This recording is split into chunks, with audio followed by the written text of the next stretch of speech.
Hello. ఏపీలో next ఎవరు CM అయితే బాగుంటుంది? జగన్ గారు అనుకున్నామండి. ఎందుకని జగన్ గారు అనుకుంటున్నారు? అతను వస్తే కొంచెం బాగుంటుందండి. స్కూలింగ్ మొత్తం బాగా చేంజ్ చేశాడు.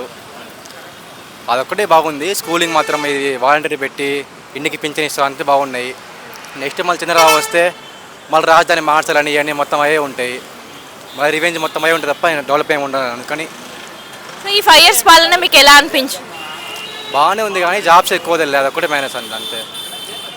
స్కూల్ మొత్తం బాగుంది. స్కూలింగ్ మొత్తము ఈ వాలంటీర్ అంతా బాగున్నారు. జాబ్స్ ఏమో డెవలప్మెంట్ ఏం లేదు అంతే. మైనస్ ఇంకేం లేదు. అంటే జగన్ గారు వచ్చాక విద్యారంగం వైద్య రంగం ఎక్కువ డెవలప్ అయింది అంటున్నారు కదా, నిజమే అంటారా? నిజమే అండి. అంటే ఏ విధంగా డెవలప్ అయింది అనుకోవచ్చు వైద్య రంగం?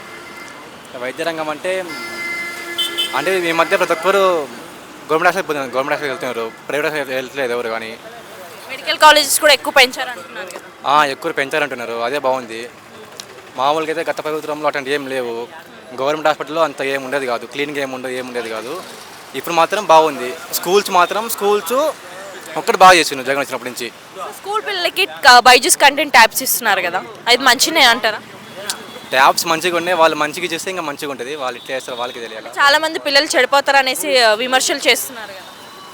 చెడిపోతుంది కొంతమంది. అది వాళ్ళ ఇష్టం కదండి. వాళ్ళ ఇష్టం బట్టి ఉంటుంది అంతే. అది సో ఆరోగ్యశ్రీపై కూడా 25 లక్షలు చేసిరు కదా, అది ఎలా అనిపిస్తుంది? అంత మంచిదే అండి అట్లా చేస్తే. అవి హెల్త్ పరంగా అందరికీ బెనిఫిట్ అవుతుంది అట్లా చేస్తే. ఆడుదాం ఆంధ్ర అనేసి కూడా స్టార్ట్ చేస్తారు కదా. ఆడుదాం అదొక్కటే కొంచెం ఎట్లా ఉంది అది.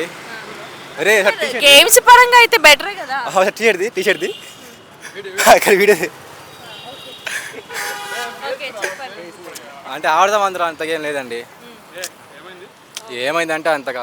సో మరి చంద్రబాబు నాయుడు గారు అన్ని పార్టీలు కలిసి వస్తున్నాయి, జగన్ గారు సింగిల్గా వస్తున్నారు కదా, దీన్ని మీరు ఎలా భావిస్తున్నారు? ఎలా భావిస్తుందంటే ఇంకా అక్కడ ఏమవుతుంది కదండి. వాళ్ళు గెలిచిన క్యాపబిలిటీ ఉంటే సింగిల్గా రావచ్చు. పవన్ కళ్యాణ్ గారు కూడా ఆ పార్టీ ఏ పార్టీ ఏమైనా తిరిగి వస్తున్నారు. ఇంకా అక్కడ అర్థమవుతుంది జగన్ గారి క్యాపబిలిటీ ఏంటిది అర్థమవుతుంది అక్కడే. సో మరి వాళ్ళ సిస్టర్ కాంగ్రెస్ పార్టీలో చేరడం మీకు ఎలా అనిపిస్తుంది? అది వాళ్ళ ఇష్టం కదండి, మనకేం చెప్పలేం కదా. అది వాళ్ళ పర్సనల్, వాళ్ళ ఇష్టం, వాళ్ళ ఫ్యామిలీ, మనకేం తెలియదు కదా.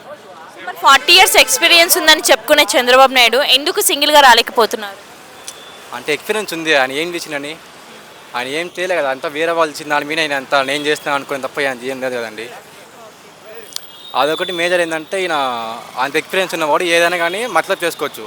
ఎంత స్కామ్ చేసినా కానీ ఏదైనా చేసుకోవచ్చు. ఎక్స్పీరియన్స్ దానికే ఉపయోగపడుతుంది, డెవలప్మెంట్కి ఉపయోగపడలేదు. అట్లా అంత ఎక్స్పీరియన్స్ ఉంటే లాస్ట్ 5 yearsలో మనకి రాజధాని ఏం కట్టలే కదండి. అదొక్కటే. మరి ఒక్క ముక్కలో ఎపిక్ నెక్స్ట్ ఏం ఎవరంటారు?